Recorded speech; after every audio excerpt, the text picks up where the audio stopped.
It's a question that has haunted believers and non-believers for centuries. In a world that values tolerance and forgiveness above all else, the concept of a fiery eternal hell seems barbaric. It seems to contradict everything we know about a God who is supposed to be love.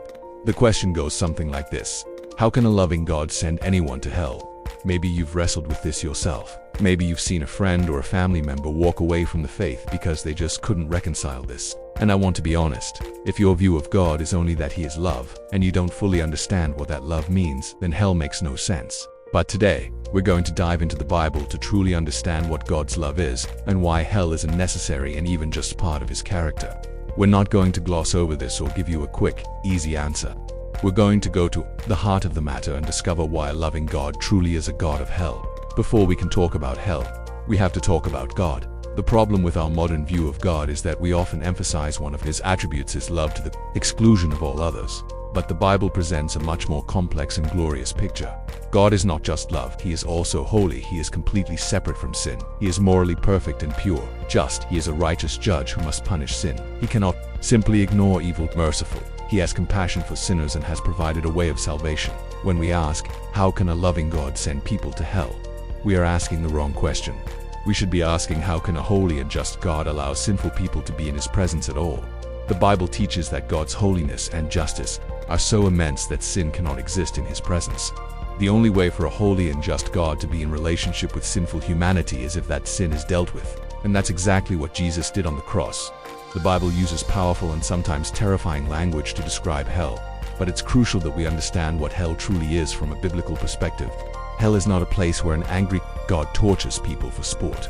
Hell is the ultimate and eternal separation from the presence of God. It is a place where God's justice is fully realized and where sin is finally punished. Think about it this way: if God is the source of all goodness, all joy, all love, and all light, then to be eternally separated from Him is to be eternally separated from goodness, joy, love, and light. It is a place of utter darkness, not because God is not there, but because His presence is rejected. The punishment of hell isn't arbitrary. It's the natural and just consequence of a life lived in rebellion against God. If a person spends their entire life rejecting the love of God, rejecting the grace of Jesus, and demanding to be their own God, then for God to say, "Okay, have your wish," is not an act of cruelty. It is a just consequence. It is giving them exactly what they asked for: a life without God. The truth is, Jesus talked about hell more than anyone else in the Bible. He didn't shy away from the topic. Matthew 25-41. Then He will say to those on His left, "Depart from me, you who are cursed, into the eternal fire prepared for the devil and his angels." Matthew 10:28. Do not be afraid of those who kill the body but cannot kill the soul. Rather, be afraid of the one who can destroy both soul and body in hell.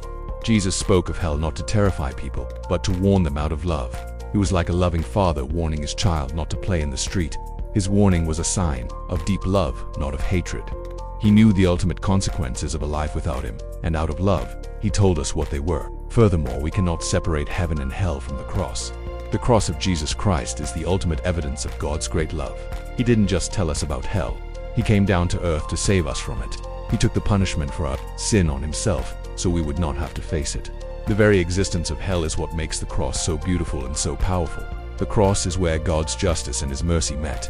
He punished sin, but He did it in His Son so that all who would believe could be saved. So how can a loving God send someone to hell? He doesn't. He has already done everything necessary to keep them out of it.